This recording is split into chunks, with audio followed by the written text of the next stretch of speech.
ცოტა არასტანდარტული სტარტი გამოვიდა დღის. ზურგის დღე იქნება, გაჩვენებთ ზურგის დღეს. მანამდე საჭმლის საყიდვად წავალთ, გაჩვენებთ რის საყიდვა შეიძლება ზე ფორს მაჟორში, როცა წინასწარ მომზადებული და მომარაგებული არ გაქვს საჭმელი. ცოტა დილის კარდიოც გავაკეთოთ და მერე გაჩვენებთ ზუსტად დეტალებში და კარგ ტიპებს და ტრიკებს გასწავლით და ტიპებს მოგცემთ კარგი ზურგის დღისთვის. ეგ არის. დავიდეთ.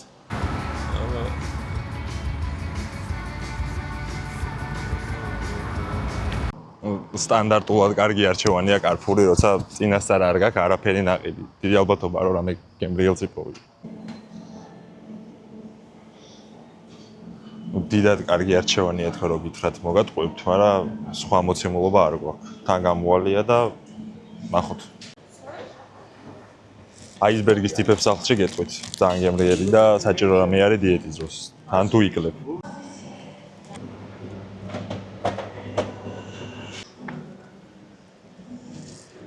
ცოტა ძვირია, მაგრამ მიჩვენია რომ ოდნავ ძვირი გადავიხადო და ჭამო და მე გემრიელოს ვიდრე უარი უთქვა ჭამაზე, იმიტომ რომ რაღაცა აკლია, მშრალია, კარგად არ იხარშება.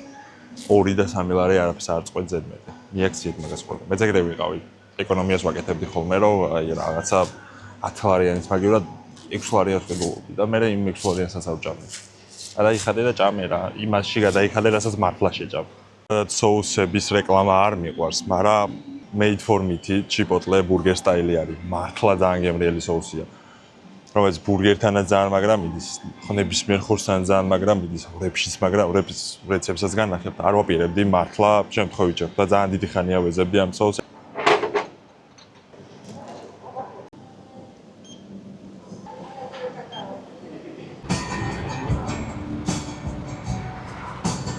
მოკლედ ეგ არის, ვიყავით კარფურში, რაღაცები ვიყიდეთ, ბოლომდე ვეღარ გადავიღე, იმიტომ რომ თურმე გადაღება არ შეიძლებოდა, ეგ არ ვიცოდით. სტანდარტულად დილას მაინც კვერცხით დავიწყებ, მერე ცოტა კარდიო გავაკეთოთ, დაგილაპარაკებით რაღაცებს, კითხვებს გავცემ პასუხს და მერე ვარჯიშამდე კვებას გაჩვენებთ, რა შეგიძლიათ ჭამოთ და მერე ცოტა cheat day-ვით, cheat meal-ვით მინდა გავაკეთო. და თქვენს გასწავლით სახლში homemade cheat meal როგორ გააკეთოთ, თან გემრიელიც იყოს და თან მაკრონუტრიენტებიც არ დაკარგო. კვერცხი არის superior food-ი და რატო superior food-ი? იმიტომ რომ 99%-იანი ათვისების უნარი აქვს, ანუ არც ერთი საკვები მსგავსად არ აითვისება ჩვენ ორგანიზმში როგორც კვერცხი. და ხშირად კვერცხზე რაც არის ხოლმე შეკითხვა რომ აი გულის არ გიშინია, ან ამდენ გულს რატო ჭამ, ან 8 გული, 9 გული რატო უნდა ჭამო ქოლესტერინის ხომ მოქმედებს. არა მეგობრებო, სხვათა შორის ძალიან საინტერესო კვლევა ნახეს. ერთი ადამიანი იყო, რომელიც დღის განმავლობაში ჭამდა 50 კვერცხს ერთი თვის განმავლობაში და საერთოდ არანაირი მოცემულობა არ მოუწია ქოლესტერინის სხვაობაში. ერთადერთი რამე არის, თუ თქვენ უკვე პრობლემა გაქვთ ქოლესტერინზე და მიდრეკილება გაქვთ ამაზე, მაშინ რა თქმა უნდა ეს ყველაფერი ამ პროცესს დააჩქარებს. მაგრამ რამე თუ რამე ვიტამინია და თუ რამე მინერალია და თუ რამე სარგებელი არის კვერცხის გულში და არა კვერცხის ცილაში. თუმცა აქ მეორე ფაქტორია კალორიების ამბავშიც, იმის რაოდენობის მიღებაში, იმიტომ რომ ძალიან დიდი რაოდენობა ცხიმი აქვს ასევე კვერცხის გულს და ერთი არის რომ შეიძლება ცილას საკმარის რაოდენობას იღებდე, მაგრამ თან ცხიმსაც ბევრ რაოდენობას იღებდე. ამიტომ მან გქონდეს დაბალანსებული და მაინც და მაინც კვერცხის გულის ნუ შეგეშინდება, იმიტომ რომ ყველაფერი კარგი მინერალი მან გაქვს.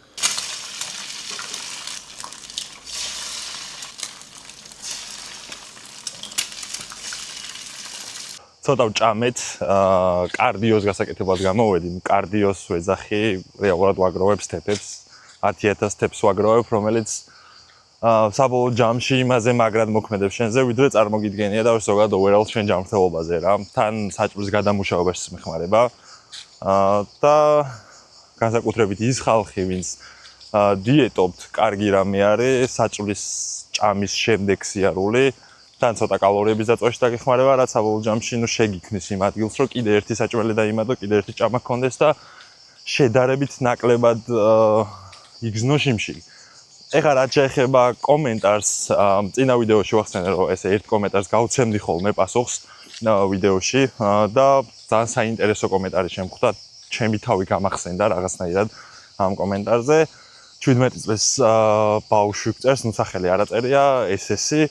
პრობლემა რაც იყო, რომ კალათბურთელი არის, პლაიომეტრიკებს ვარჯიშობს, თან ენდურენსზე უნდა გამძლეობა, თან კალისთენიკია.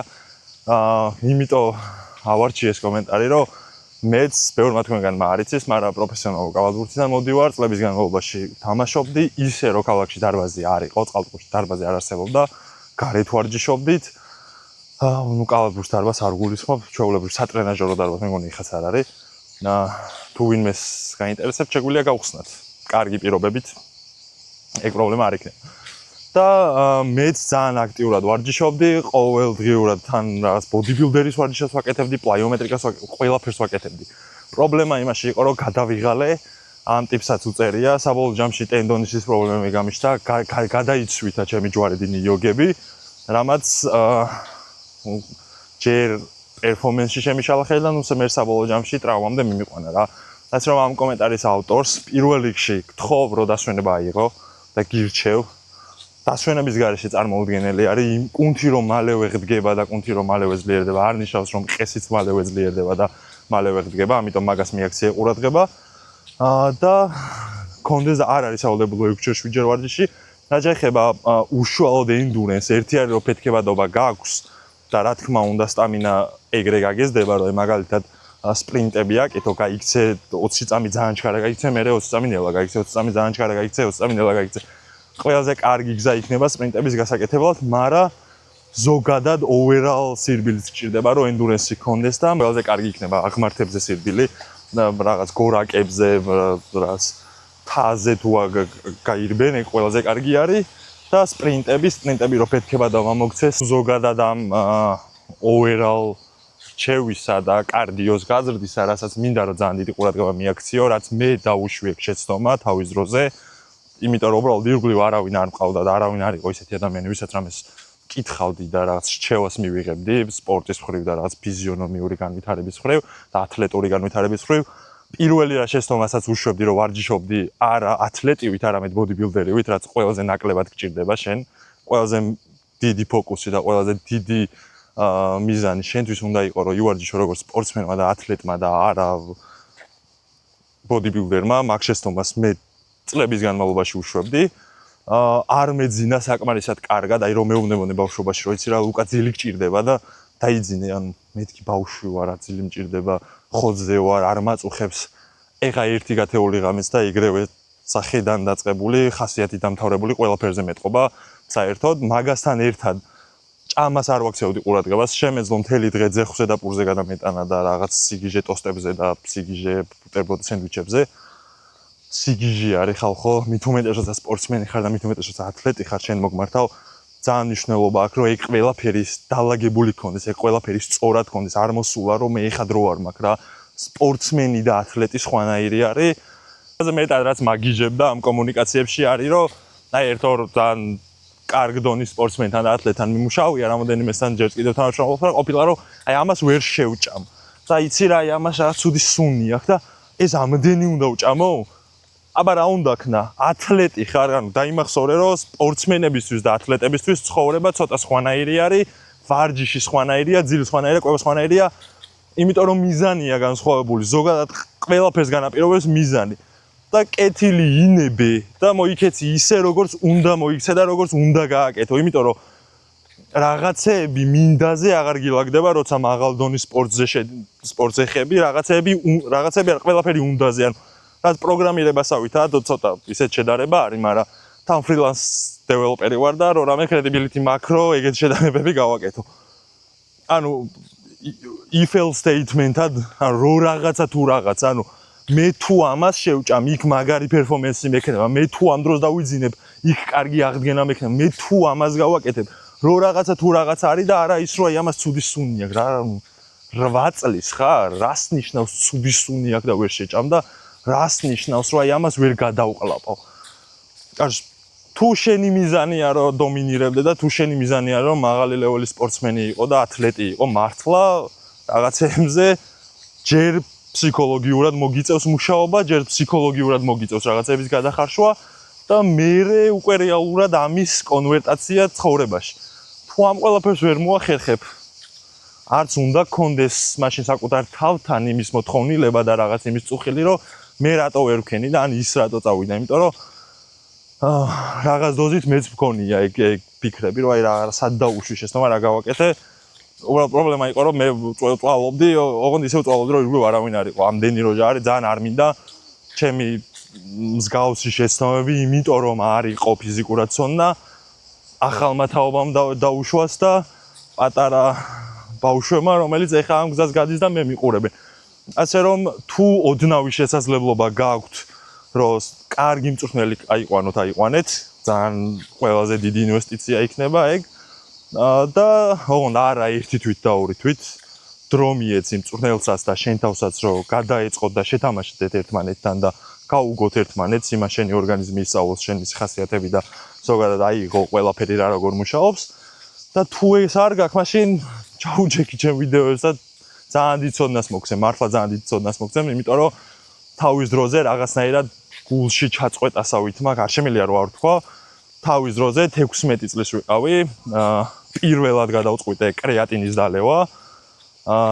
მეგონა რომ რაღაც ქიმიას ვსვავდი მაშინ, დაჟე სახლში ვმალავდი ამ კრეატინს, რომ რაღაცნაირად არ ენახათ, არ ეპოვათ. ოღონდ რატო ვაკეთებდი არ ვიცი. და პირველად გადავწყვიტე მაშინდელ დღესაც ერთ-ერთი ყველაზე მაშინ ფიტნეს ინფლუენსერი იყო ეს ტიპი და დღეს რა თქმა უნდა ერთ-ერთი ყველაზე დიდი არის. მივწერე ამ ტიპს, რომ მეთქი ძალიან ბავშვური, რაღაც თხოვნით, უდიდესი ზრდილობით და არანაირი ვალდებულებით რაღაცით და მერჩივნა რომ საერთოდ პასუხი არ გაეცა, თუმცა პასუხი გამცა, რომ 80 ლარი ჩამირიცხე და გიპასუხებო რა, ეგ იყო მარტო ეგ იყო პასუხი, რომ 80 ლარი ჩამირიცხე და გიპასუხებ, ხო და იმ ხალხს, ვინც ჩემ ინბოქსებში ხარ, ბოდიში ნელ-ნელა ყველას მოყვებით აქ პასუხობთ. და ძალიან არ მინდა რომ რაღაცნაირად იგივე გულისწყეტა და იგივე იმედგაცრუება მიიღოს ბავშვმა, როცა მე მწერს, ასე რომ თუ რამე ისეთი კითხვა გაქვს, რაც შეიძლება სხვას გამოადგეს, პირადში ნუ მომწერ. კომენტარში დაწერე, კომენტარში გიპასუხებ, სხვას წაიკითხავს, სხვას გამოიყენებს ამას და გარდა ამისა, თუ უბრალოდ რაიმე ინდივიდუალური კითხვაა, მომწერე და ვეცდები გიპასუხო, ხო ხდები. ეგ არის კარგახანს ვიარეთ. საკმაოდ ბევრი მომივიდა სიმართლე გითხრათ, არ გეგმავდი ამდენს. ავიდეთ სახლში, ბრინჯი და ქათამი მინდა გავაკეთო ვარჯიშამდე, კარგი ენერგია, კარგი ცილის-წყარო და ეგ არის, წავედით ვარჯიშზე და გაჩვენებთ როგორ ავარჯიშოთ ზურგი. მოკლედ, მეორე ჭამა, ვარჯიშამდე ჭამა არის, ამიტომ როგორც ყოველთვის ნახშირწყლები ძალიან მნიშვნელოვანია. ჩემ შემთხვევაში ვიყენებ სულთანის ბრინჯს, ვიდეოს დასაწყისში გითხარით. ოდნავ ძვირი ღირს, ბასმათის ბრინჯი არის და ჯობს რომ ოდნავ ძვირი გადაიხადო, კარგი ხარისხის ჭამო და ყველაზე მნიშვნელოვანია რომ ჭამო და რეალურად ჭამის პროცესი გახადო კარგი და საშინელება არ იყოს და მისი რაც დაგეჭვა და გადაყლაპვა პრობლემას არ წარმოადგენდა შენთვის. რაც შეეხება ბრინჯის რაოდენობას, 100 გრამი ბრინჯი ავიღოთ, უმა დავწყონით, ოღონდ გარეცხვა არ დაგავიწყდეთ, არც ერთ შემთხვევაში ბრინჯის, კარგად გარეცხეთ, ცოტა ქათამი და ეგ არის ვარჯიშამდე ძალიან მარტივად ბრინჯი ნახშირწყალია, როგორც წინა ვიდეოში გასწავლეთ, უმა დაწონით და ეგ არის. კარგად გარეცხეთ. ქათამზე კარგი ტიპი რაც შემიძლია მოგცე არის, რომ უბრალოდ კარგად გაჭერი, თლიანი მასა რაც არის არ დადო, იმიტომ რომ ვერც ერთ შემთხვევაში კარგად ვერ შეწვალ, უეჭველი შიგნით უმი დაგრჩება, გამოცდილების ხარჯზე გეუბნები.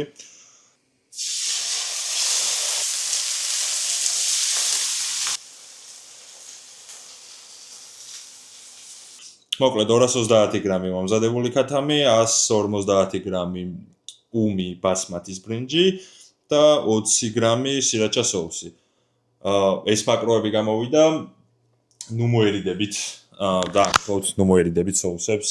და ძალიან მნიშვნელოვანი არის, რომ საჭმელს ჭამდე და ძალიან არ იტანჯებოდე და არ წვალობდე, იმიტომ რომ მე ეს სირაჩას გარეშე, სირაჩას ვეძახით, ძალიან ინდივიდუალურია.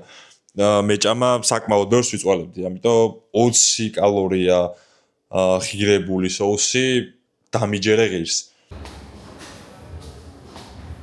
მოკლედ დავიწყეთ ზურგის დღე პირველი ვარჯიში ფულოვერი და რეალურად აქვს მნიშვნელობა ვარჯიშების ნუმერაციას პირველი ფულოვერი, იმიტომ რომ ერთადერთი ვარჯიშია, სადაც შეგიძლია ზურგი ისე გააქტიურო, რომ ბიცეპსი არ ჩერდო. კარგად გახურდი, არ არის სავალდებულო სიმეწონით და ეცადე რომ გაწევა კონდეს, დაუშვა, ბოლომდე გაწევო და თები შეკრა. ნიშნულოვანია რომ შენ ბიცეპს არ დააწვე, ზოგადად ხელს არ დააწვე.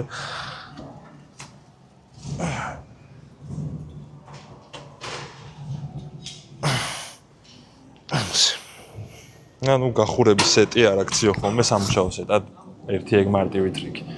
ყველანაირ შემთხვევაში ზურგს ვერ გაული გვერდს ფულდაუნის გარეშე. მნიშვნელოვანია ჰენდლი ამ შემთხვევაში ქვედა ნაწილისთვის, გარეთავატისთვის არ დაიწყორში სანამ ფეხები კომფორტულად არ გექნება, წონა არ ჩიე. იმიტომ რომ მეორე ვარჯიში აღარ ხურდები, კარგად გაახურე. ეს რეაქცია ყურადღება ამ მომენტში. ბოლომდე არ გაუშვა წონა, ეს არ გააკეთო. და ტენშენი არ მოხსნა ლატი და პაუზე გავუშვი იქამდე სანამ ლაცა აქ. როგორც იგზნობ რა ამის იქით უბრალოდ წონა გეხსნება და ტენშენი აღარ არის. ჭეშვი არ არის სავალდებულო მან გეთო. მოკლედ ერთი pull-over მომენტი, რითიც დავიწყეთ, ერთი pull-down მომენტი, რაც ახლა ვაკეთებთ. ერთი row, ამის მერე ნებისმიერი ტიპის row, თქვენ რომელიც გაგიხარდებათ და მეოთხე ვარჯიშს ავიღებდი optional-ს იმას, რაც გაკლიათ. თუ ქვედა ნაწილი გაკლიათ, ლატების ქვედა ნაწილი გააკეთეთ, თუ შუა ზურგი გაკლიათ, შუა გააკეთე, არ აქვს მნიშვნელობა. 4 ვარჯიში ალბათ მაქსიმუმი იქნება, თუ კარგი ინტენსივობით ვარჯიშობ ზურგზე. და deadlift-ი ზურგის ვარჯიში არ არის.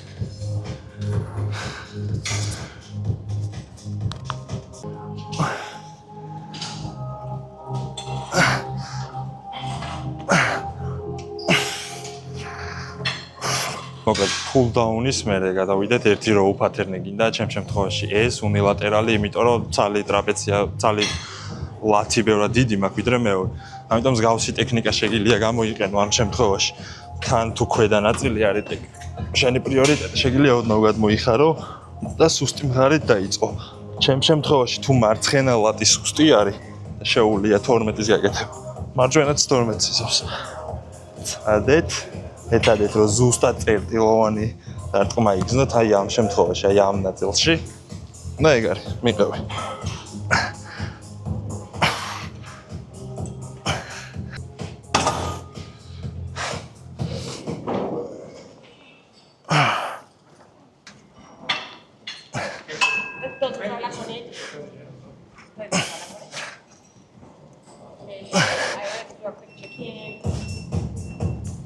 ეგ არის ზურგის დღე, 3 ძირითადი მოძრაობა, pull-over-ი, pull-down-ი და row და მეოთხე თქვენზე არის. ჩემ შემთხვევაში გათიშვამდე 2 მისვლა pull-up-ი, ტურნიკი, იმიტომ რომ მომწონს და მინდა.